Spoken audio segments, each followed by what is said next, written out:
কোনো জায়গা নাই। সাআদ সালামি বললেন, বাবা ঘর ছাড়তে রাজি আছি, আল্লাহকে ছাড়তে রাজি নেই। সুবহানাল্লাহ। বাড়িতে গিয়ে বললেন, একটু আওয়াজ দিয়ে পড়েন সুবহানাল্লাহ। একবার যদি কোনো বান্দা সুবহানাল্লাহ বলে নিজ ইচ্ছায় জোর করে না, নিজ ইচ্ছায় কেউ যদি বলে সুবহানাল্লাহ, আল্লাহ বলে আসমান এবং জমিনের খালি জায়গাটা নেক দিয়ে পূরণ করে আল্লাহ তার আমল নামায় জমা করে দেয়। কেউ যদি একবার পড়ে আলহামদুলিল্লাহ, আসমান জমিনে যা কিছু আছে সবকিছুর চাইতে বড় নেক হিসাবে, সবকিছুর চাইতে দামি জিনিস তার আমল নামায় জমা করে দেন তিনি কে? একবার যদি বলে আল্লাহু আকবার, দুইটা উট জিহাদের ময়দানে দান করার নেক তার আমল নামায় জমা করে দেন তিনি কে? সাআদ সালামি রাদিয়াল্লাহু তাআলা আনহু তিনি বললেন, বাবা বাড়ি ছাড়বো, ঘর ছাড়বো, টাকাও ছাড়বো, পয়সাও ছাড়বো, এমনকি আপনার ভিটা বাড়ি সব ছেড়ে দিব, একজনাকে ছাড়তে পারবো না। আওয়াজ দিয়ে বলেন তিনি কে? সাআদ সালামির ইসলামের প্রতি ভালোবাসাটা ছিল বেশি না কম? আল্লাহর ভালোবাসাটা ছিল বেশি না কম? নবীর ভালোবাসা ছিল বেশি না কম? এমন ছেলে যদি আপনাদের বাড়িতে এসে যদি আপনাদের মেয়েকে বিয়ে করতে চায়, বিয়ে দিতে রাজি হবেন? কথা বলেন না কেন? রাজি হবেন? ওই যারা বিয়ে করে না ওরা করে, যারা বিয়ে করছে ওনারা করতে। চিন্তা করে দেখেন, এক নম্বরে ঘর নাই, দ্বিতীয় নম্বরে সম্পদ নাই, তৃতীয় নম্বরে পরনের জামা হলো একটা, 4 নম্বর চেহারাটা বড় কালো, 5 নম্বরে চেহারার ভিতরে বসন্তের দাগ। কে বা দিবে তার সাথে বিবাহ? কে বা তার সাথে বিবাহ দিবে? কোন মেয়েকে? বিশ্বনবী তো মসজিদে নববীতে কথা বললেন, নিকাহ করো, সকল নবীদের সুন্নাহ আদায় করো, বিবাহ করো, ঈমানটাকে পরিপূর্ণ করো, ইসলামিক জীবন গঠন করো, আর হাসতে হাসতে একজনের জান্নাতে প্রবেশ করো। জান্নাত টাকা, জান্নাতে প্রবেশ করো। সাআদ সালামি বাহির হয়ে গেলেন, এক সাহাবীর ঘরে গিয়ে বললেন, উপযুক্ত যদি মেয়ে থাকে তাহলে আপনি আমাকে পাত্র হিসাবে পছন্দ হলে দিয়ে দেন। কয় না, তোমার বাড়ি কই? অমুক জায়গায়। কোথায় থেকে আসছো? ইয়ামেনি শহর থেকে। বাবা কি করতো? অগ্নি পূজক। কালেমা পড়তে গিয়ে সব হারায় ফেলছি, বাড়িঘর কিছু নেই, চলে যাও, বিয়ে হবে না। 1 সপ্তাহ পর্যন্ত ঘুরলেন মদিনার দাঁড়ে দাঁড়ে দাঁড়ে দাঁড়ে, কেউ বিয়ে দেয় না।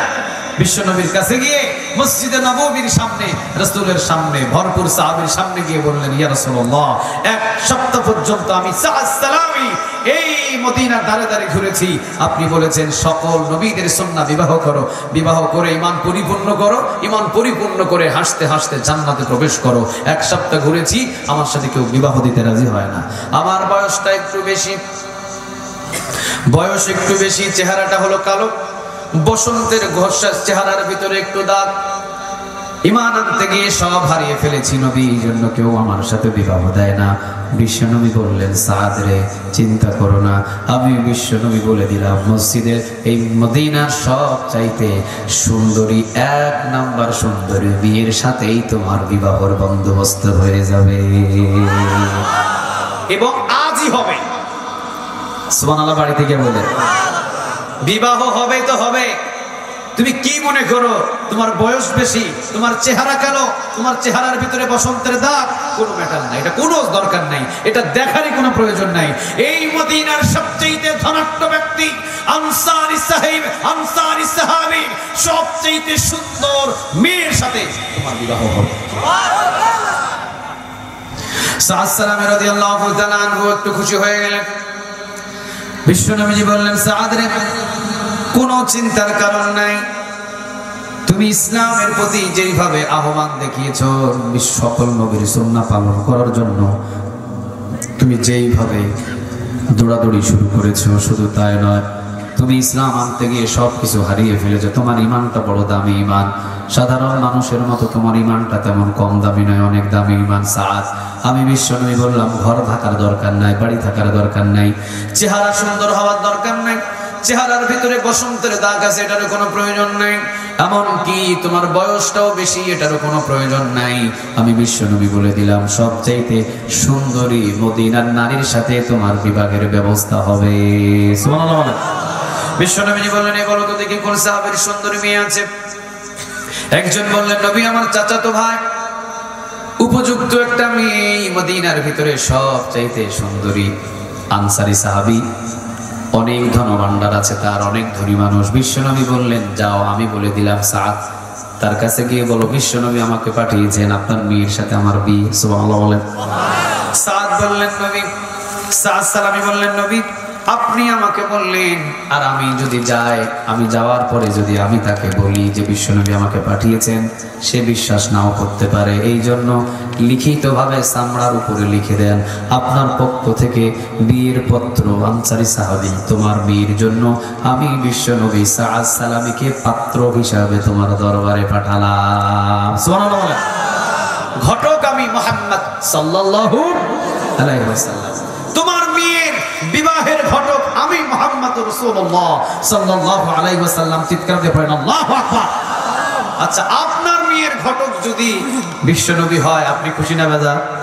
কথা বলেন না কেন, খুশি না বেজার? আপনার ছেলের ঘটক যদি বিশ্বনবী হয় আপনি খুশি না বেজার? আপনার ছেলের বিবাহের ঘটক যদি বিশ্বনবী হয় আপনি খুশি না বেজার? আপনার নিজের বিয়ের ঘটক যদি বিশ্বনবী হয় আপনি খুশি না বেজার? খুশি হয়ে গেলে সাদ সালামী যখন বললেন নবী আমার কথা বিশ্বাস নাও করতে পারে, ও নবী আপনি একটু চামড়ার উপরে লিখিত করে দেন। বিশ্বনবী মুস্কি হাসি দিয়ে সাহাবীকে বললেন লিখে দাও আমার পক্ষ থেকে আনসারী সাহাবী তোমার মেয়ের জন্য পত্র পাঠালাম বিবাহের। পাত্রটাকে নিজেই আমি পাঠিয়ে দিয়েছি, পাত্রর নাম হলো সাদ সালামী। এই এই এই এই বলে লিখে দিয়ে সিলমোহর মেরে দিয়ে বললেন যাও চলে যাও। সাদ নিয়ে গিয়ে মেয়ের বাবার সামনে দিয়ে বললেন এই যে নেন পত্র আপনার মেয়ের বিবাহ, এই যে নেন পাত্র, যদি দেখার প্রয়োজন হয় সামনের দিকে তাকান, আমি নিজেই পাত্র, বেশি দেরি কইরেন না, হায়াতের বিশ্বাস নাই, বিবাহ ব্যবস্থা করে ফেলেন। সরাসরি সাদ সালামীর কথা শুনে পত্রটা যখন দেখলেন, বিশ্বনবীর সিলমোহর এবং বিশ্বনবীর পাঠানো পত্র দেখে তো খুশি হয়ে গেলেন। তবে একটা জিনিস বললেন, সাদ রে আমার মেয়ে বিবাহ হতে রাজি আছে কিনা যদি একটু মেয়ের কাছ থেকে জানতে পারতাম বিষয়টা বড় ভালো হতো। সাদ বললেন অসুবিধা নাই, আপনার মেয়ের কাছ থেকে অনুমতি নেন। দরজার ওই পাশে ডাক দিলেন, জিজ্ঞাসা করলেন মা, ভিতর থেকে আওয়াজ এলো জি বাবা। বাহির থেকে বললেন মা এই যে বিশ্বনবীর পাঠানো পত্র এসেছে তোমার জন্য, বিশ্বনবী তোমার বিবাহের ঘটক। সুবহানাল্লাহ বলবেন না? মা তোমার জন্য বিশ্বনবী নিজে একটা বিবাহের পত্র পাঠিয়েছেন, বিশ্বনবীর পছন্দের ছেলের সাথে তোমার বিবাহ, বিশ্বনবী নিজে পত্রটা পাঠিয়েছেন। ধরো মা। ভিতরে মেয়েটা চিঠিটা টান দিয়ে নিয়ে ফিস ফিস ফিস ফিস করে আওয়াজ শুরু হলো। বাহির থেকে বাবা বললেন মা তোমার কি বিয়েতে কোনো মত আছে? কোনো আওয়াজ এলো না। আবার বললেন মা তোমার কি বিবাহিতে মত আছে? বললেন কোনো আওয়াজ এলো না। তৃতীয়বার যখন বললেন মা তোমার বিয়েতে কি কোনো মত আছে, ছেলে কি পছন্দ হয়েছে অথবা তোমার কি কোনো কথা আছে, ভিতরে থেকে কোনো আওয়াজ নাই। বাবা বুঝতে পারলেন মনে হয় সাদ সালামের চেহারাটা কালো, ঘর নাই বাড়ি নাই কোনো কিছুই নাই, এই জন্য মনে হয় আমার মেয়ে রাজি নাই। সাদ সালামকে আনসারী সাহাবী বললেন সাদ মেয়ে যদি রাজি না থাকে আমি তো বিবাহটা দিতে পারছি না, তুমি চলে যাও। সাদ রওনা দিলেন বিশ্বনবীর দরবারের দিকে, মন একটু বেজার। ভিতর থেকে আওয়াজ দিলেন মেয়েটা মা বাবা ছেলেটা কোথায়? বাবা বলছে মা এই মাত্র আমি তুমি রাজি না হওয়াতে আমি পাঠিয়ে দিলাম। মেয়ে বলছে বাবা কি বলেন আপনি? বিশ্বনবী পত্র পাঠিয়েছে আমার বিবাহের জন্য। এ মদিনাতে অসংখ্য নারী আছে, ইচ্ছা করলে অনেক নারীর কাছে পত্রটা যেতে পারতো। আমার কাছে যে বিশ্বনবীর বিবাহের পত্রটা এসেছে, নারী হিসাবে জীবনের সব চাইতে বড় পাওয়া আমি আজকে পেয়ে গেছি। আর বড় পাওয়া আমার কাছে কিছু নাই। দেরি নাই, আজকের ভিতরেই বিবাহ হতে হবে, বেশি দেরিও করা যাবে না। অল্প সময়ের ভিতরে বিবাহের ব্যবস্থাটা করে ফেলেন। পাত্রটাকে ডাক দিলেন। সাদ সালামী দৌড় দিয়ে আসলেন বিশ্বনবী সাল্লাল্লাহু আলাইহি ওয়াসাল্লামের কাছে। যাও সাদ, বিবাহটা দেরি করা যাবে না, আমার মেয়ে রাজি আছে, বিবাহের জন্য তুমি প্রস্তুতি নাও। চলে গেলেন বিশ্বনবীর দরবারে। রাসূলের কাছে গিয়ে বললেন নবী বিবাহের জন্য মেয়েও রাজি, বিবাহের জন্য বাবাও রাজি, তবে এখন ডাকা প্রয়োজন কাজী, ঠিক না ঠিক? নবী কিভাবে বিবাহের বন্দোবস্ত হবে, কিভাবে মহরানার টাকা হবে? টাকা তো আমার কাছে নাই, ঈমান আনতে গিয়ে ও নবী পোশাকটা ছাড়া কিছু আনতে পারি নাই, নবী গো ঈমান পরিপূর্ণ করার জন্য জান্নাতের লোভে বিবাহের জন্য নিজের মত স্বীকার করেছি যে ঈমানটাকে পরিপূর্ণ করে ঈমান পরিপূর্ণ করে হাসতে হাসতে জান্নাতে যাব, এই জন্য বিবাহের জন্য বের হয়েছি। নবী বিবাহের জন্য যত খরচ আছে সমস্ত খরচ দেন, বিবাহের মার্কেট করার জন্য রওনা দিব। সুবহানাল্লাহ। নবী বললেন বিয়ের ব্যবস্থা আমি করে দিলাম, টাকাটাও কি আমাকে দিতে হবে? সাল্লাল্লাহু বললেন ইয়া রাসূলুল্লাহ একটা টাকা পর্যন্ত আমার কাছে নাই। বিশ্ব নবীজি বললেন অসুবিধা নাই, যাও আমার জামাত আছে ওসমানের কাছে যাও, সব ব্যবস্থা হয়ে যাবে।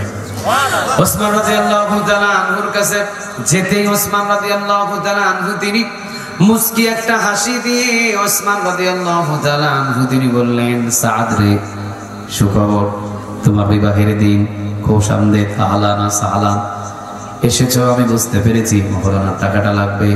এক পকেটের ভিতরে 400 দিরহাম মহরানার টাকা দিয়ে দিলেন, আর এক পকেটে বললেন এটা তোমার মহরানার টাকা দিলাম 400 দিরহাম, আর আরো 400 দিরহাম দিলাম, এটা হলো তোমার বিভাগের মার্কেটের বাজারের টাকা। সুবহানাল্লাহ। খুশি হয়ে গেলেন সাহাব, রওনা দিবেন, পিছন থেকে ডাক দিলেন সাহাব। আবার আসলেন সাদ রাদিয়াল্লাহু তাআলা আনহু, হযরত সাদ সালামী রাদিয়াল্লাহু তাআলা আনহুকে বললেন যে 400 দিরহাম 400 দিরহাম, কত দিরহাম? 800 দিরহাম। সাদ 800 দিরহাম তো বিবাহ পর্যন্ত শেষ হয়ে যাবে, বিবাহের পরে 1 মাস তোমাদের দুইজন স্বামী স্ত্রী সংসার করার যত খরচ এই 800 দিরহাম আরো তোমাকে দান করে দিলাম। বড় খুশি হয়ে গেলেন সাদ সালামী। কি জন্য খুশি হলেন? কালেমা পড়ার আগে আমি সাদ সালামীকে কেউ চিনত না, আর কালেমা পড়ার পরে আল্লাহ রাব্বুল আলামিন বিশ্ব নবীর সামনে এত সম্মান দিলেন, শুধু তাই নয় বিশ্ব নবীর জামাতার সামনে যে সম্মানটা দিলেন সাদের, এই সম্মান মর্যাদা পৃথিবীর কেউ দেয় না, একজনা দিয়েছেন, তিনি কে? সাদ সালামী চিন্তা করলেন কালেমার কত দাম, ইসলামের কত মূল্য। যত ইসলামের প্রতি আপনি কষ্ট পাবেন, ইসলাম মানতে গিয়ে যত আপনি ত্যাগ স্বীকার দিবেন, তত সম্মান এবং মর্যাদা জমিনে বাড়ায় দিবেন। তিনি কে? সাদ সালামী সব কিছু ছেড়েছেন, ঘর ছেড়েছেন, বাড়ি ছেড়েছেন, জায়গা ছেড়েছেন, দুইটা বাড়ি সব ছেড়েছেন, কিন্তু ঈমান পেয়েছেন। বলেন তো ঈমানটা পাওয়ার কারণে সাদ সালামীকে স্বয়ং ভালোবাসেন, তিনি কে? আর একটু জোরে বলেন, জোরে বলেন কে? সাদ সালামী বাজারে চলে গেলেন, বাজারে গিয়ে শেরওয়ানি কিনলেন, পায়জামা কিনলেন, আসকান কিনলেন, মাথার টুপি কিনলেন, নাগরা জুতা কিনলেন, বিবির জন্য আলতা চুনু যা কিছু লাগে সব কিছু বিভাগের বাজার করলেন। বাজারটা হাতের ভিতরে নিয়ে যখন রওনা দিবেন, ইন দা মিন টাইম আওয়াজ ভেসে এসেছেন জিহাদ ফি সাবিলিল্লাহ, জিহাদ ফি সাবিলিল্লাহ, জিহাদ ফি সাবিলিল্লাহ। একজনের জন্য যুদ্ধের ময়দানে রওনা দাও, যুদ্ধ টাকা। একজনের জন্য যুদ্ধের ময়দানে ঝাঁপিয়ে পড়ো, কার জন্য বলেন? আরো আরো আরো জোরে আওয়াজ দিয়ে বলেন জিহাদ ফি সাবিলিল্লাহ। যখন আওয়াজ ভেসে এসেছে, দোকানদারকে বলতেছেন দোকানদার ভাই যতগুলো বিবাহের বাজারগুলো দিয়েছেন বাজারগুলো আপনার কাছে একটু রাখেন। মসজিদে নববীর দিকে সকল সাহাবীগুলো দৌড় দিয়েছেন, বিশ্বনবী কি যেন বলবেন, সব সাহাবীরা দৌড় দিয়েছেন। মদিনার বাজারের ভিতরে বালু ওড়া শুরু হয়েছে, ধুলা ওড়া শুরু হয়েছে। সাদ সালামী বললেন ভাই সব বিবাহের বাজারগুলো রেখে দেন, আমি একটু মদিনার মসজিদে নববী থেকে বিশ্বনবীর কথাগুলো শুনে আসি। বিশ্বনবীর কথা শোনার জন্য মসজিদে নববীতে শত শত সাহাবীরা রওনা দিয়েছেন। সাদ সালামীও দাঁড়ালেন। বিশ্বনবী এবার দাঁড়িয়ে বললেন জিহাদের ময়দানে জান এবং মাল নিয়ে ঝাঁপিয়ে পড়ো, হাতের ভিতরে তরবারি ধরো, ইসলামটাকে প্রতিষ্ঠিত করার জন্য, কোরআনের রাজ কায়েম করার জন্য, শত শত সাহাবীদেরকে জালিমদের কাছ থেকে রক্ষা করার জন্য, আল্লাহর জমিনে আল্লাহর কোরআনের রাজ কায়েম করার জন্য জিহাদের ময়দানে ঝাঁপিয়ে পড়ো, জান এবং মাল নিয়ে ঝাঁপিয়ে পড়ো। যদি জীবন চলে যায় হাসতে হাসতে জান্নাতে প্রবেশ করো। সাদ সালামী চিন্তা করলেন বিবাহ করতেছি শুধুমাত্র ঈমানটাকে পরিপূর্ণ করার জন্য, ঈমান পরিপূর্ণ হবে, ইসলামী জীবন বিবির সাথে ধাম হবে, এরপরে মৃত্যুবরণ করলে সোজা জান্নাতে ঢুকিয়ে দিবেন। তিনি কে? আল্লাহ। আরে জান্নাতে যাওয়ার জন্য। আরে জান্নাতে যাওয়ার জন্য যে জিহাদের ময়দানে জান আর মাল নিয়ে রওনা দিলে, সেখানে জীবন দিলে যে হাসতে হাসতে জান্নাতে যাওয়া যায়, জান্নাতের রাস্তা তো এটা আগে শুনি নাই। সুবহানাল্লাহ বলবেন না? আমি তো জান্নাতে যাওয়ার রাস্তা শুনেছি রাসূলের কাছ থেকে। ঈমান আনার পর রাসূল আমাকে বললেন, স্যার নিকাহ করো, বিবাহ করো, ঈমানটাকে পরিপূর্ণ করো, ইসলামিক জীবন গঠন করো, বিবিকে নিয়ে সামাজিক জীবন গঠন করো, এরপরে যদি মৃত্যু হয় হাসতে হাসতে জান্নাতে প্রবেশ করো। আমি তো জান্নাতের পথ ওটা শুনেছি, কিন্তু এখন তো শুনছি বিশ্বনবীজি বলছেন জান চলে যাচ্ছে। ঠিক আছে, আল্লাহ হাফেজ। ওয়ালাইকুম আসসালাম। সাদ সালামি রাদিয়াল্লাহু, কথা বুঝতেছেন আমার? জান্নাতে যাওয়ার পথ সাদ সালামি রাদিয়াল্লাহু তাআলা আনহু তিনি প্রথমটা শুনেছিলেন, কিন্তু বিশ্বনবী যখন জিহাদের ময়দানের ডাক দিয়েছেন, প্রথম যুদ্ধের ময়দানের ডাক, জিহাদের ময়দানের ডাক, সাদ সালামি চিন্তা করলেন। বিশ্বনবী যখন বললেন জিহাদের ময়দানে রওনা দাও, জিহাদের ময়দানে জান এবং মাল নিয়ে রওনা দাও, জিহাদের ময়দানে রওনা দিয়ে যদি জীবনটা জিহাদের ময়দানে আল্লাহর জন্য দিয়ে দাও, হাসতে হাসতে সোজা জান্নাতের ভিতরে ঢুকাইয়া দিবেন তিনি কে? জান্নাতে যাওয়ার একটা পথ পেয়ে গেছে সাদ সালামি। দৌড় দিলেন মদিনার বাজারে। মদিনার বাজারে গিয়ে দোকানদারকে বললেন, দোকানদার তাড়াতাড়ি এই যে বিয়ের বাজারগুলো ফেরত নেন, আর আমাকে একটা তরবারি আর একটা ঢাল দেন। সুবহানাল্লাহ। বাড়িতে গিয়ে বললেন, মদিনার সবচাইতে সুন্দরী নারী, মদিনার সবচাইতে সুন্দরী নারী বিবাহের গোসল করে, বিবাহের পোশাক পরিধান করে বসে আছে, আর সাদ সালামি সেটাকে তুচ্ছ মনে করে আল্লাহর জিহাদের ময়দানে জীবন দিয়ে জান্নাতে যাওয়ার জন্য পাগল হয়ে গেছে। আল্লাহু আকবার, আল্লাহু আকবার। সাদ সালামি রাদিয়াল্লাহু তাআলা আনহু তিনি, কথা বুঝতেছেন আমার ভাষা বুঝতে কি আপনাদের কষ্ট হচ্ছে? সাদ সালামি রাদিয়াল্লাহু তাআলা আনহু তিনি মদিনার বাজারে দৌড় দিলেন। সব সাহাবীরা যখন রওনা দিয়েছেন জিহাদের ময়দানের দিকে, সাদ সালামি দোকানদারকে বললেন, দোকানদার তাড়াতাড়ি বিভাগের বাজারগুলো যেগুলো করেছি 400 দিরহাম, 400 দিরহাম যেগুলো বিভাগের বাজার করেছি 400 দিরহাম, এই 400 দিরহামের বাজারগুলো আপনি ফেরত নেন। এখান থেকে একটা তরবারি আমাকে দেন, একটা ঢাল আমাকে দেন, আর একটা ঘোড়া আমাকে দেন। এই 400 দিরহামের বিনিময়ে একটা ঘোড়া, একটা ঢাল, একটা তরবারি দিলেন। সাদ সালামি রাদিয়াল্লাহু তাআলা আনহু ঢাল এবং ঘোড়া আর তরবারি নিয়ে যুদ্ধের ময়দানে যাওয়ার জন্য রওনা দিবেন। জিজ্ঞাসা করলেন দোকানদার, আজকে তোমার সুন্দরী বিবি তোমার জন্য অপেক্ষমান, আজকে তোমার নিকাহ, আজকে তোমার বিবাহ, বিবাহ ছেড়ে দিয়ে তুমি যুদ্ধের ময়দানে রওনা দিচ্ছ কেন? সাদ সালামি বললেন, জীবিত যদি থাকি বহুবার বিবাহ করতে পারবো, কিন্তু জান্নাতে যাওয়ার আজকের সুযোগটা তো আমি হারাতে পারি না। আজকে জান্নাতে যাওয়ার সুযোগ আমি হারাতে পারি না। এই জন্য মুজিবনগর সকল মানুষদের কান খাড়া করে শুনতে হবে, জিহাদের ময়দানের যদি কোনোদিন ডাক আসে, যুদ্ধের ময়দানের যদি কোনোদিন ডাক আসে, হিন্দুস্তানের বিরুদ্ধে যদি কোনোদিন যুদ্ধ করার ঘোষণা আসে, আমরা তরবারি নিয়ে সাদ সালামির মতো যুদ্ধের ময়দানে কারা কারা যেতে রাজি আছি?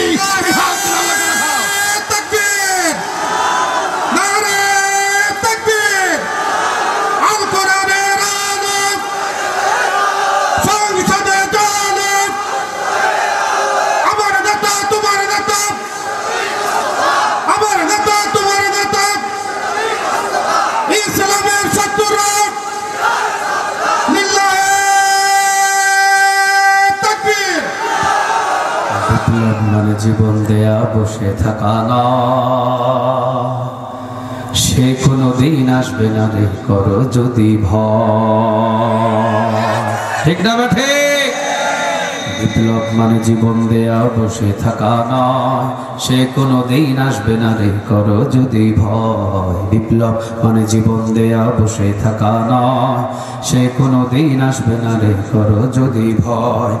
আসবে বিজয় রক্ত আর জীবনের বিনিময়, আসবে বিজয় রক্ত আর জীবনের বিনিময়। বিপ্লব মানে জীবন দেয়া বসে থাকা নয়, সে কোনোদিন আসবে না রে করো যদি ভয়। বিপ্লব মানে জীবন দেয়া বসে থাকা নয়, সে কোনোদিন আসবে না রে করো যদি ভয়। লড়াইয়ের ওই ময়দানেতে যেতে তোমাকে হবে, প্রয়োজনে সব রক্তটুকু জীবনেই দিতে হবে। লড়াইয়ের ওই ময়দানেতে যেতে তোমাকে হবে, প্রয়োজনে সব রক্তটুকু জমিনেই ঢেলে দেবে। তবুও তোমায় লড়তেই হবে, মানিবে না পরাজয়। তবুও তোমায় লড়তেই হবে, মানিবে না পরাজয়। বিপ্লব মানে জীবন দেয়া বসে থাকা নয়, সে কোনোদিন আসবে না রে করো যদি ভয়। বিপ্লব মানে জীবন দেয়া বসে থাকা নয়, সে কোনোদিন আসবে না রে করো যদি ভয়। ঠিক না ঠিক? যদি ময়দানে কোনোদিন ডাক আছে, যেতে রাজি আছেন? কথা বলতে হবে, যেতে রাজি আছেন? আরে আমরা তো জানি মেহেরপুরের মাটি কোরআনের ঘাঁটি, আমরা তো জানি মেহেরপুরের মাটি ইসলামের ঘাঁটি, আমরা তো জানি মেহেরপুরের মাটি কোরআনের সৈনিকদের ঘাঁটি। ঢাকা শহরে মাঝে মাঝে আমি নাস্তিকদের সামনে আঙ্গুল তুলে কথা বলি, নাস্তিকদেরকে হুঙ্কার দিয়ে এইভাবে জানিয়ে দিই, আরে বেটা, ঢাকা শহরের ভিতরে কোরআনের বিরুদ্ধে কথা বলে বেঁচে থাকা যায়, ঢাকা শহরের ভিতরে ইসলামের বিরুদ্ধে কথা বলে বেঁচে থাকা যায়। টিভির টকশোর ভিতরে পুলিশ পাহারা দিয়ে, র‍্যাব পাহারা দিয়ে, সেনাবাহিনী পাহারা দিয়ে শাহরিয়ার কবির, তসলিমা নাসরিন, আসাদ নূরের মতো নাস্তিক ইসলামের বিরুদ্ধে কথা বলে, আল্লাহর বিরুদ্ধে কথা বলে, আজানের বিরুদ্ধে কথা বলে। আমি বলি এটা পুলিশ পাহারা দিয়ে, র‍্যাব পাহারা দিয়ে, সেনাবাহিনী পাহারা দিয়ে, টিভির টকশোর ভিতরে নয়। বুকের যদি পাটা থাকে, মেহেরপুরের ভূমিতে এসে কথা বল, পিঠের চামড়া নিয়ে ঢাকা যেতে পারবি না। ইসলামের সত্য, ইসলামের সত্য, আমার নেতা তোমার নেতা, লিল্লাহে তাকবীর। আল্লাহ তুমি কবুল করো। আর একটু জোরে বলেন আমিন। জিহাদের ময়দানে রওনা দিলেন সাআদ সালামী রাদিয়াল্লাহু তাআলা আনহু। তিনি জিহাদের ময়দানে রওনা দিলেন। যাওয়ার আগে সাহাবীকে বললেন, দোকানদার একটি আমাকে গামছা দাও, গামছা আমাকে দিতে হবে। দোকানদার বললেন, ভাই গামছা কি করবেন? সাআদ সালামী বললেন, গামছাটা দিয়ে আমি মুখটাকে বেঁধে নিব। কি জন্য আপনি মুখটা বেঁধে নেবেন? দোকানদার যখন বললেন কি জন্য মুখ বাঁধবেন, সাআদ সালামী বললেন, আজকে যেহেতু আমার বিবাহ, বিশ্বনবী যদি আমাকে চিনে ফেলে, যুদ্ধের ময়দান থেকে আমাকে ফিরাইয়া পাঠায়া দেবে। বিশ্বনবী যদি আমাকে চিনে ফেলে, তাহলে আমাকে পাঠিয়ে দিবে। বিশ্বনবী বলবেন, সাআদ, কি জন্য তুমি যুদ্ধের ময়দানে এসেছো? তোমার তো আজকে নিকাহ, তোমার তো আজকে বিবাহ, মদিনার আনসারী সাহাবীর সুন্দরী নারীর সাথে তোমার বিবাহ। বিবাহের তারিখ যেহেতু পড়ে গেছে আজকে, চলে যাও মদিনাতে, ফিরে যাও মদিনাতে, বিবাহ করো, পরবর্তীতে যুদ্ধের ময়দানে সামিল হয়ে নবী আমাকে পাঠিয়ে দিবেন। এই জন্য আপনি আমার মুখ বাঁধা করার জন্য গামছা একটা দেন। গামছা একটা দিলেন, এমনভাবে মুখ থেকে কপাল থেকে বেঁধে নিলেন যে সাআদ সালামীকে চিনাই যায় না। যুদ্ধের ময়দানে তরবারি, সিংহ পুরুষের মতো তরবারি নিয়ে, ঢাল নিয়ে, ঘোড়ার লাগামটা টান ধরে এমন জোরে রওনা দিলেন। পিছন থেকে দোকানদার মনে করলেন জান্নাতে যাওয়ার জন্য এত পাগল কোন সাহাবীকে আর আমি কোনোদিন দেখি না। আল্লাহ আল্লাহ আল্লাহ, এত জোরে ঘোড়াটাকে দৌড় দিলেন জান্নাতে যাওয়ার জন্য যে এত পাগল সাআদ সালামী। আমি ঘোড়া চালানো দেখে বসলাম, মনে হচ্ছে দেরি হয়ে যাচ্ছে জান্নাতে যাওয়ার জন্য, এই জন্য ঘোড়াটা খুব জোরে দৌড় দেওয়ালেন। দৌড় দিয়ে বিশ্বনবীর কাফেলা যেটা ছিলেন, নবীর কাফেলা সদস্য সাহাবেরা সকলের সাথ ধরে নিলেন। কিন্তু সাআদ সালামী পিছনে পিছনে যান। পিছনের সাহাবীগুলো সাআদ সালামের চেহারার দিকে লক্ষ্য করলেন, সাআদ সালামীকে দেখে চেনা যায় না। আবার লক্ষ্য করেন চেনা যায় না, নাম জিজ্ঞাসা করলে বলে নাগান্ত একজন প্রতীক, নবীর জন্য জীবন কোরবান দিতে প্রস্তুত হয়ে চলে এসেছি। সুবহানাল্লাহ বলেন। নামটা বলতেছেন না, নাম বললেই তো নবীর কানে গেলেই তো বলবে সাদ, যাও বিবাহের জন্য যাও, নাম বলতেছেন।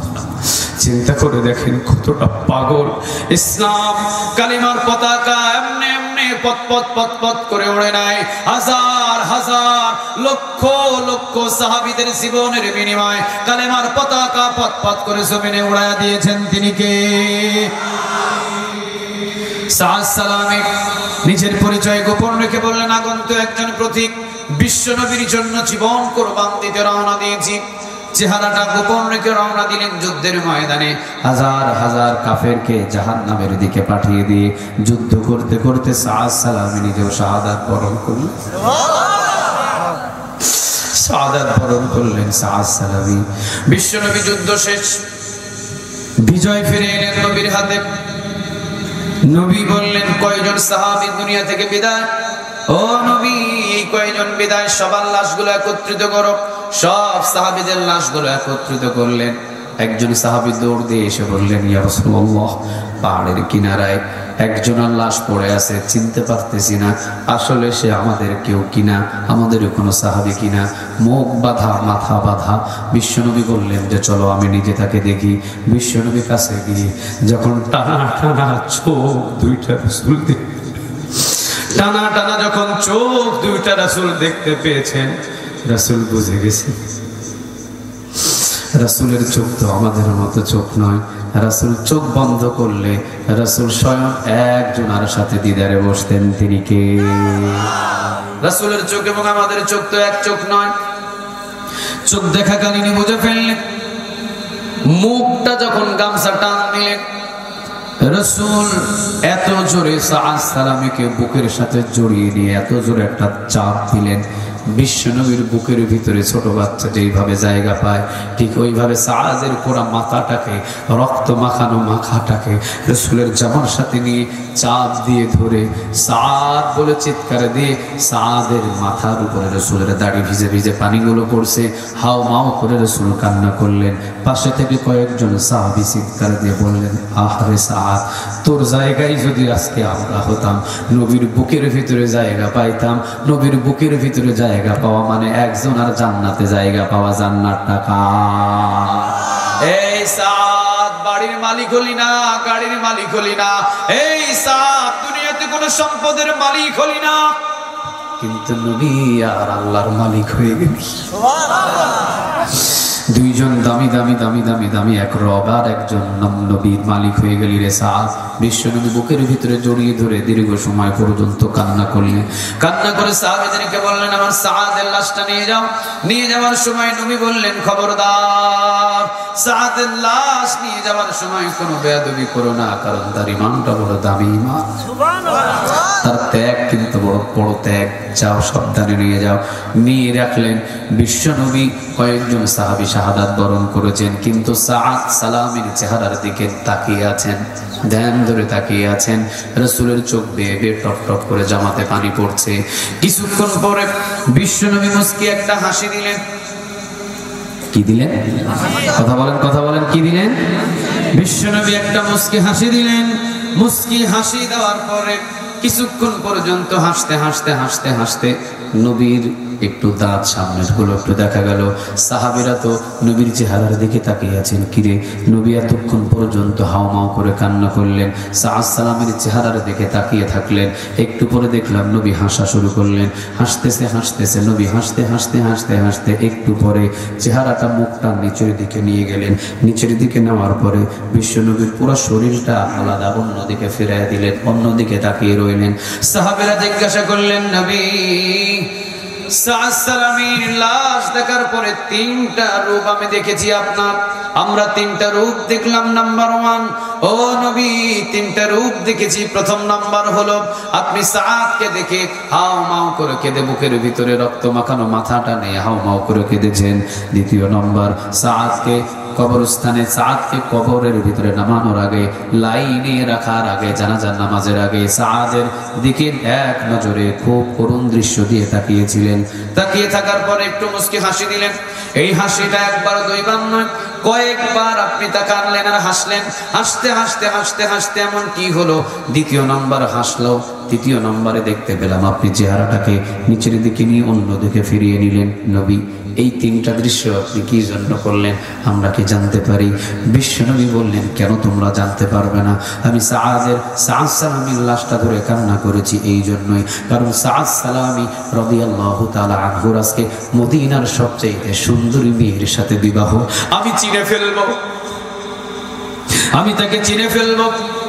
এই জন্য চেহারাটাকে আবরণ করে, গামছা লাগিয়ে চেহারাটাকে আবরণ করে আমি বিশ্বনবী যদি তাকে চিনে ফেলি, তাকে যদি পাঠিয়ে দিই, এই জন্য আমার চোখের আড়াল হয়ে যুদ্ধের ময়দানে ইসলামের জন্য, কালিমার পতাকা ওড়ানোর জন্য, আল্লাহর দ্বীন কায়েমের জন্য সে যুদ্ধের ময়দানে যুদ্ধ করেছে। যুদ্ধের ময়দানে যুদ্ধ করতে করতে হাসি মুখে শাহাদাতের পেয়ালাটা পান করে ফেলেছে।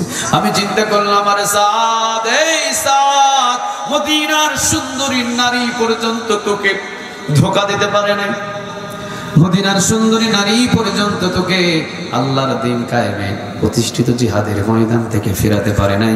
এই সাআদ কি ভালোবাসে তুই একজনকে, আওয়াজ দিয়ে বলেন তিনি কে? এই সাআদ, তুই কি ভালোবাসা দেখালি আল্লাহর জন্য? এই সাআদ, তুই কি ভালোবাসা দেখালি আল্লাহর কোরআনের জন্য?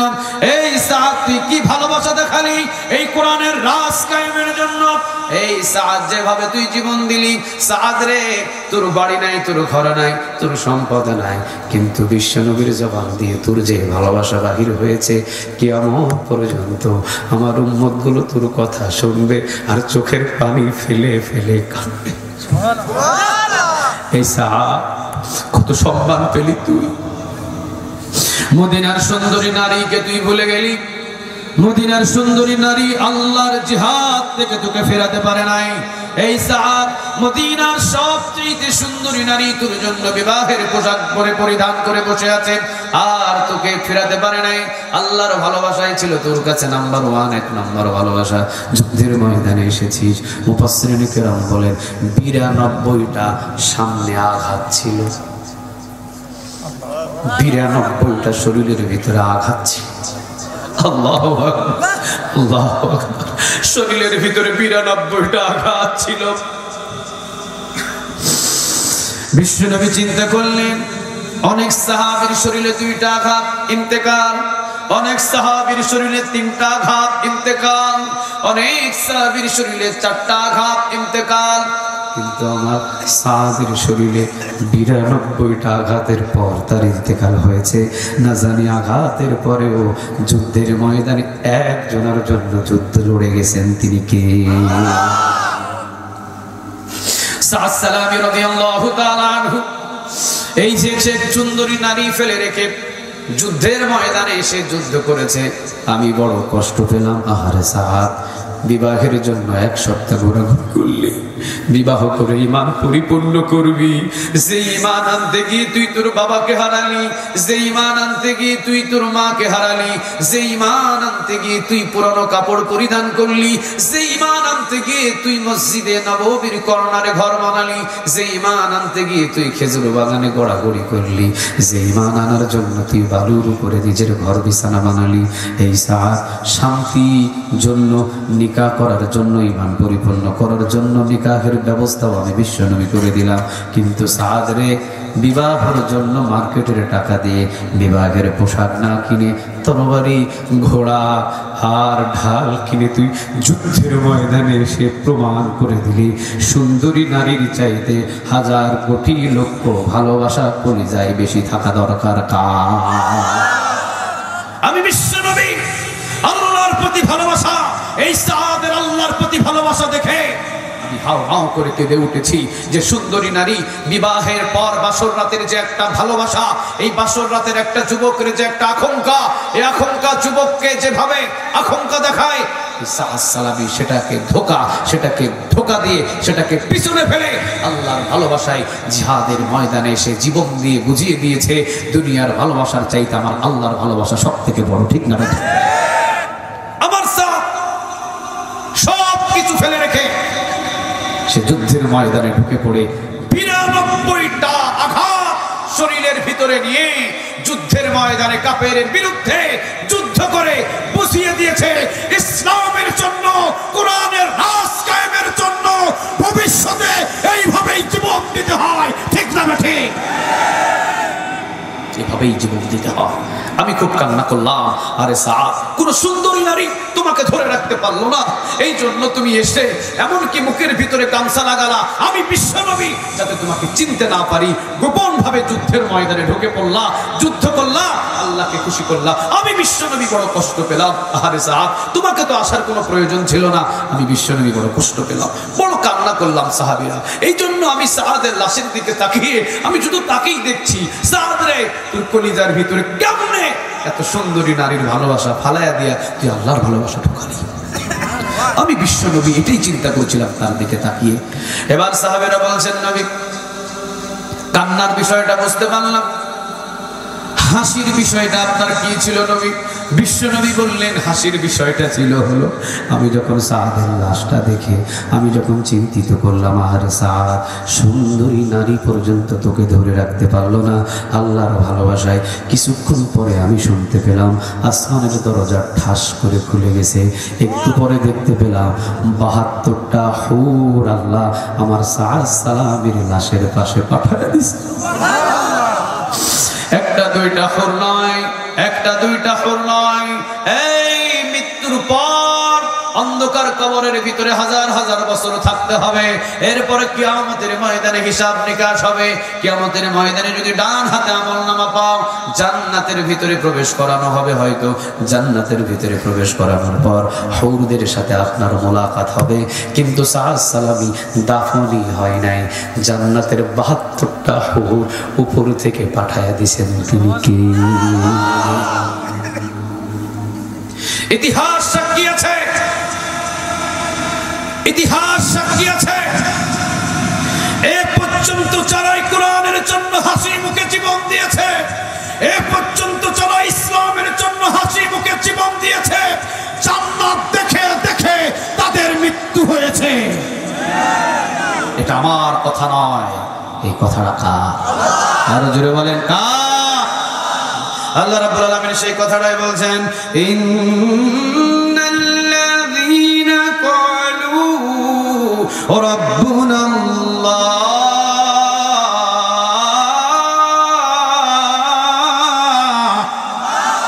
আল্লাহ রাব্বুল আলামিন বলছেন, ইন্নাল্লাযীনা ক্বালু রাব্বুনাল্লাহ, নিশ্চয়ই যারা আমি আল্লাহ রাব্বুল আলামিনকে রব হিসাবে মেনে নেয়, আমাদের মালিক কে? আর জোরে আওয়াজ দিয়ে বলেন আমাদের মালিক কে? আর জোরে আওয়াজ দিয়ে বলেন আমাদের মালিক কে? সাদ সালামি একজনকে জীবনের চাইতে বেশি ভালোবেসে ফেলেছেন, তিনি কে? আল্লাহ। আল্লাহ বলছেন, ইন্নাল্লাযীনা ক্বালু রাব্বুনাল্লাহ, সূরা হামিম সিজদার 30 নম্বর আয়াতটা বাড়িতে গিয়ে 30 নম্বর আয়াত বাড়িতে গিয়ে খুলে দেখবেন। 30 নম্বর আয়াতের ভিতরে বলছেন, ইন্নাল্লাযীনা ক্বালু রাব্বুনাল্লাহ, নিশ্চয়ই যারা আমি আল্লাহকে রব হিসাবে মেনে নিয়ে কলিজার ভিতরে জায়গা দিবে, সুম্মাস্তাকামু, সুন্দরী নারীর ভালোবাসা তাকে আমার কাছ থেকে দূরে সরাতে পারবে না। পৃথিবীর কোনো ধন সম্পদ তাকে আমার কাছ থেকে দূরে সরাতে পারবে না। বিবাহের মার্কেট তাকে আমার কাছ থেকে দূরে সরাতে পারবে না। জালিমের কারাগার তাকে আমার কাছ থেকে দূরে সরাতে পারবে না।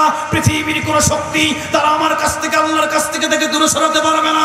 সুম্মাস্তাকামু, অটল হয়ে দাঁড়িয়ে থাকবে, আমি আল্লাহর দিকে তাকিয়ে দাঁড়িয়ে থাকবে। তাতানাজ্জালু আলাইহিমুল মালায়েকা, মৃত্যুর আগে আমি তার কাছে জান্নাতের ফেরেশতা পাঠিয়ে দিব।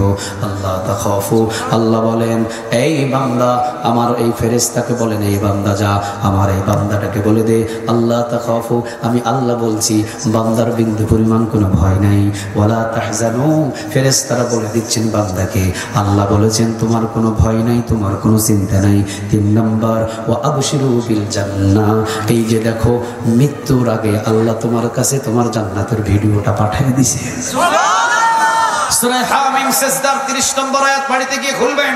আল্লাহ বলছেন ইন্নাল্লাযীনা ক্বালু রাব্বুনা আল্লাহ, নিশ্চয়ই যারা আল্লাহ রাব্বুল আলামিনকে রব হিসেবে মেনে নেয়, সুম্মাস্তাকামু, পৃথিবীর কোন সুন্দরী নারী, কোন পৃথিবীর সম্পদ, কোন বাড়ি গাড়ি আল্লাহ থেকে বঞ্চিত করতে পারে না, কোন জালিম আল্লাহ থেকে বঞ্চিত করতে পারে না, সে শুধু আল্লাহর দিকেই দৌড়ে যায়, সুম্মাস্তাকামু, অটল হয়ে দাঁড়িয়ে থাকে। আল্লাহ বলছেন মৃত্যুর আগেই তার কাছে আমি জান্নাতের ফেরেশতা পাঠাইয়া আমি তাকে বলি, জান্নাতের ফেরেশতারা আমার বান্দাকে বল, আল্লাহ তাখাফু, তোমার কোনো ভয় নাই, ওয়ালা তাহজানু, তোমার কোনো চিন্তা নেই, ওয়া আবশিরু বিল জান্নাহ, এই যে জান্নাতটা দেখ, এই জান্নাত দেখে দেখে এই ফাঁসিতে যারা দেয়, যাদেরকে শহীদ হিসেবে হত্যা করা হয়, তারা জান্নাত দেখে দেখে তাদের মৃত্যু হয়। চিৎকার করে আল্লাহু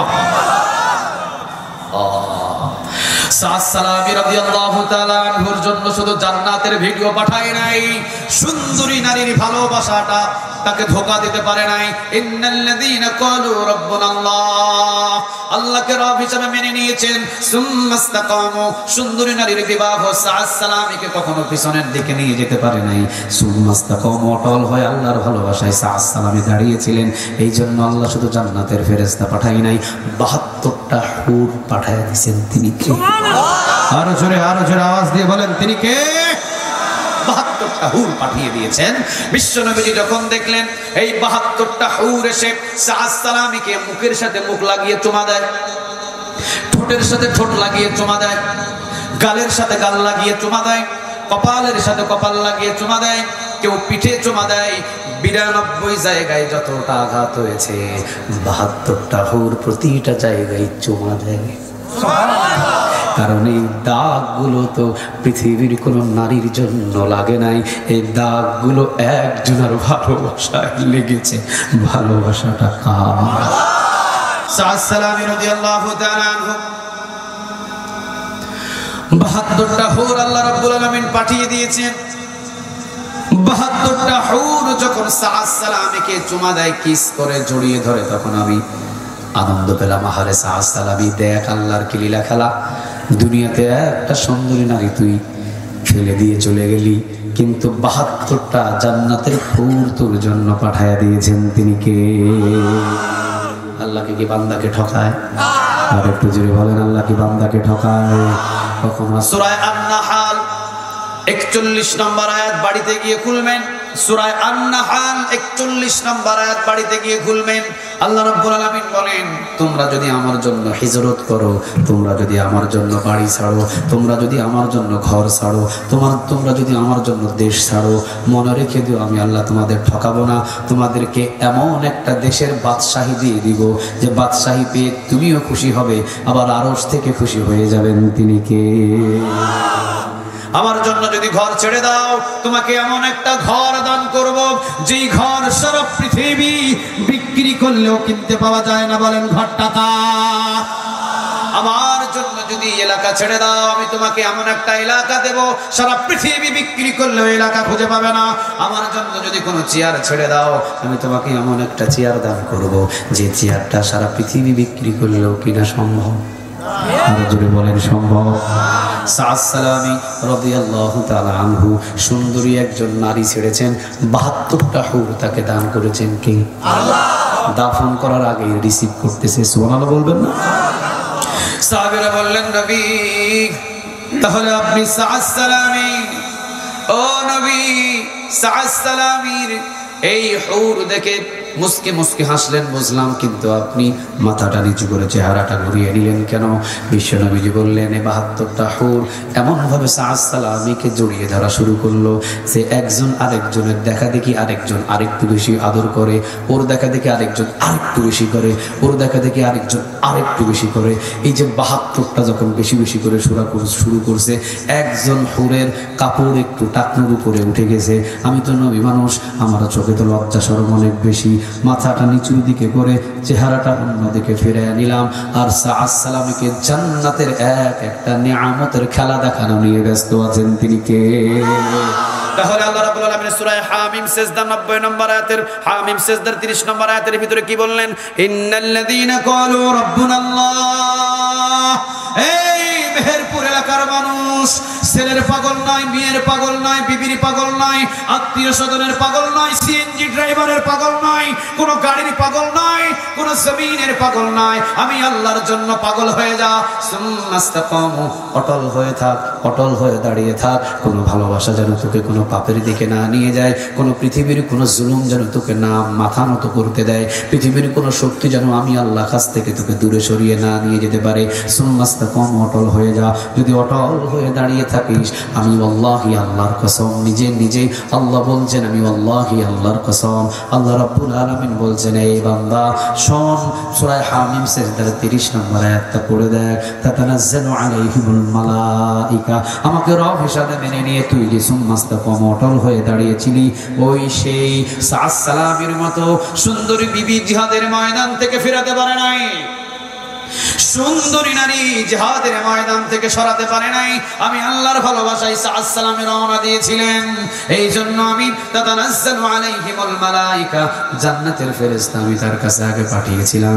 সাআদ সালামের সামনে গিয়ে 92টা যখন আঘাত ছিল, এই আঘাত দেখে আমার জান্নাতের সমস্ত ফেরেশতারা গিয়ে দাঁড়িয়ে বলেছিল, আল্লাহ তাখাফু, এই সাআদ রে, আল্লাহ বলেছেন তোর কোনো ভয় নাই, ওয়ালা তাহজানু, তোর কোনো চিন্তা নাই, ওয়া আবশিরু বিল জান্নাহ, এই সাআদ তুই যে জান্নাত পাওয়ার জন্য তুই বিবাহ করতে চেয়েছিলি, বিবাহটা বাদ দিয়ে এই সাআদ তুই যুদ্ধের ময়দানে জীবন দিয়ে হাসি মুখে জান্নাতে যেতে চেয়েছিলি। এই যে দেখ, ওয়া আবশিরু বিল জান্নাহ, মৃত্যুর পরে আল্লাহ তোকে এই জান্নাতটা দান করে দিবে।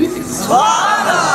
আচ্ছা বলেন তো দেখি, আমরাও ভালোবাসা ত্যাগ করে দিয়ে কোনোদিন যদি কোরআনের রাজ কায়েমের জন্য যুদ্ধের ময়দানে ঝাঁপিয়ে পড়তে হয়, পৃথিবীর সমস্ত ভালোবাসাগুলো ভুলে গিয়ে যদি আমরা হাতের ভিতরে তরবারি ধরে যুদ্ধের ময়দানে ঝাঁপিয়ে পড়ি, ঝাঁপিয়ে পড়ার পরে যদি আমরা আঘাত পেয়ে যদি যুদ্ধের ময়দানে শহীদ হয়ে যায়, শহীদের আগ মুহূর্তে আল্লাহ বলছেন শুধু সাআদ সালামি নয়, শুধু খুবাইব নয়, শুধু সুমাইয়া নয়, এটা পৃথিবীতে যত মানুষ আমার কোরআনের রাজ কায়েমের জন্য, ইসলামের রাজ কায়েমের জন্য, দিন প্রতিষ্ঠিত করার জন্য, যারা আমি আল্লাহর জন্য জিহাদের ময়দানে অথবা যেখানে গিয়ে যারা জালিমদের শিকার হয়ে সুম্মাস্তাকামু, অটল হয়ে দাঁড়িয়ে থাকবে আল্লাহর দিকে তাকিয়ে, আমি আল্লাহ মৃত্যুর আগ মুহূর্তে তাতানাজ্জালু আলাইহিমুল মালাইকা, জান্নাতের ফেরেশতা আমি পাঠিয়ে দিব, পাঠিয়ে দিয়ে জান্নাতের ফেরেশতাকে বলবো, তাড়াতাড়ি আমার বান্দাকে বলে দে আমি আল্লাহ বলে দিয়েছি, আল্লাহ তাখাফু, বান্দা আল্লাহ বলেছেন তোমার কোনো ভয় নাই, ওয়ালা তাহজানু, আল্লাহ বলেছেন তোমার কোনো চিন্তা নাই, ওয়া আবশিরু বিল জান্নাহ,